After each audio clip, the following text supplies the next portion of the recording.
मु सीधा सीधा प्रश्न एत बुले बाकी नुह कि एत टाइम नेबिनी। मान्यवर मंत्री मल्लिक बाबू भल मंत्री से भल उत्तर देनी कि असुविधा नहीं जे आपण 96,000 लिटर कामधेनु योजन क्षीर बढ़े ताले जून 24 मसीहा जून मास पर्यंत ओडिशा रे केते क्षीर उत्पादन होता दैनिक एवं 2025 जून वर्षे भितर केते हजार बढ़ी बा केते बढ़ी एवं आउ 6 मास 2025 नवेम्बर 30 भितर ए 1.5 वर्ष भितर केते दैनिक दुग्ध उत्पादन बढ़ी। मु सीधा सीधा प्रश्न एत बुले बाकी नुह कि एत टाइम नेबिनी। एवं आउ गोटे कथा आपन पचारुची जे आमर ओडिशा रे दैनिक केते लिटर क्षीरर आवश्यकता अछि जातीय हार रे नेशनल एवरेज रे पर कैपिटा क्षीर कंजप्शन केते ओडिशा रे वर्तमान पर कैपिटा क्षीर कंजप्शन केते होउछि एवं आमर दैनिक केते लक्ष बा केते कोटी लिटर क्षीर आवश्यकता अछि ताल ताको से टार्गेट को अचीव करने को आमर योजना कौन प्रोजेक्शन टा कौन। लास्ट क्वेश्चन काम 3टी छोटिया छोटिया आपन समुदाय 1.5 मिनट भीतर सरजी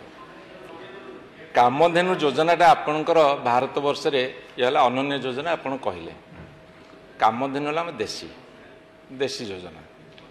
एथिरे विदेशी गाई आसवे जर्सी होल्स्टीन क्षीर उत्पादन बढ़िया को आसु देशी कामधेनु रे विदेशी गाई आसुन किंतु जो आमर conservation of indigenous germ plasm आमे से इंडिजिनियस गाई मानकर संख्या वृद्धि करिया को प्रोडक्टिविटी बढ़िया पी आमर योजना कौन अच्छी एवं से योजना रे आमर 2024 देशी गाई जोड़ा कैटल पॉपुलेशन केते थिला एवं आज 1.5 वर्ष भितर केते बढ़ी कि कमी एति उत्तर देवे। माननीय मंत्री माननीय वाचस्पति महोदय जेहेतु माननीय वरिष्ठ विधायक अरुण बाबू ये विभाग मंत्री थिले से निश्चित भाव एक कथा को जानी समय दुग्ध उत्पादन केते थिला 2024 पूर्वर पाखापाखि 64,720 लिटर दुग्ध उत्पादन होता वर्तमान आम सरकार आसिला परे कामधेनु योजना कला परे एवं विभिन्न जो रही प्रोडक्शन बढ़ी पाखापाखि 72,000 लिटर पर डे 72 लक्ष लिटर पर डे आम बर्तमान उत्पादन करुचे से आउ गोटे प्रश्न करते जातीय हार रे दुग्ध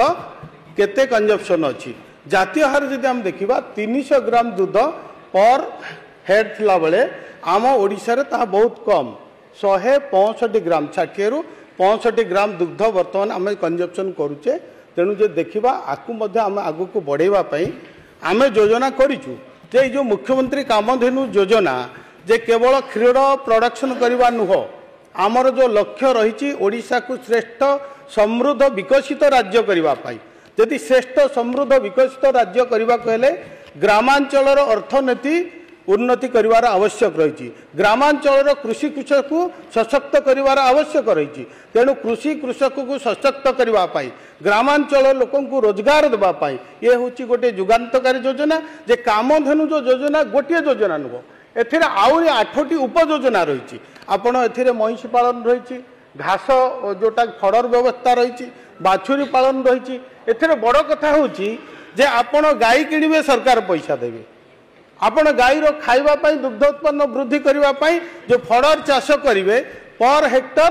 पर एकर 35,000 टका सरकार देवे आउ गोटे बड़ कथा अच्छी जे आपण गाई किणवे जो बाछुरी दब 90% माई बाछुरी हम से ग्यारंटी सरकार देवे एवं से जो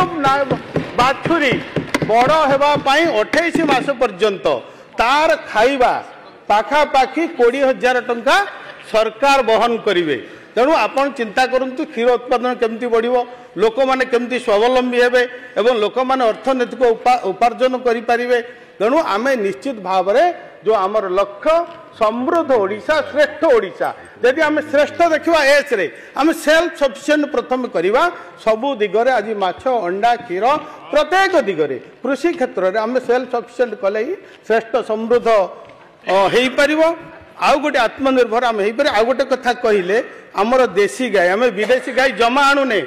अरुण भाई आम विदेशी गाय जमा आणुने आम आनुचे साहिवाल गिर जोटा कि भारतीय गाय जोटा कि गुजरात गाय जोटा कि आनंद आज सारा पृथ्वी जब कह अच्युत हम ना सारा पृथ्वी आम भारत वर्ष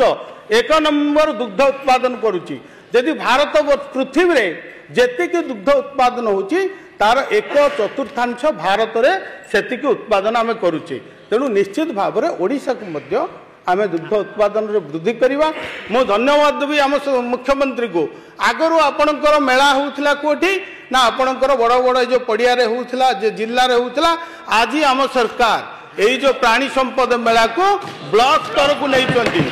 एवं प्रकृत चाषी को से आमे जोड़ुचे आगुर चाषी जानी पारु नथिले। मु आपण कहबा को चाहे मु जाईथिली हमर अमर बाबूकर एरिया को जड़े बीजेडी रो जिला परिषद आसी मते कहिले खाई बसिला बेले जे आगे एत योजना अच्छी मु 3 थर जिला परिषद लेडी मु जानिनी अर्थात ये योजना कौन होता योजना तो होता अरुण भाई भी करते किंतु योजना कोठी ना कोठी बाट मारण हो जाउथिला निर्दिष्ट लोकों पाखरे मुष्टिमय चाषी पाखरे ये योजना बंधा पड़ जाइतिला। आज ये योजना प्रकृत हिताधिकारी पाखरे प्रकृत लोकों पाखरे प्रकृत कृषक पाखरे पहुँच पारुची। तेणु अरुण भाई जो प्रश्न मत पचार निश्चित भाव में समस्त प्रश्नर उत्तर दे पारि भावी पारुची। तेणु आसतु आम समस्ते मिसिवा यही विभाग को कृषि कृषक को सशक्त करने आम यही दिगरे काम करवा। धन्यवाद।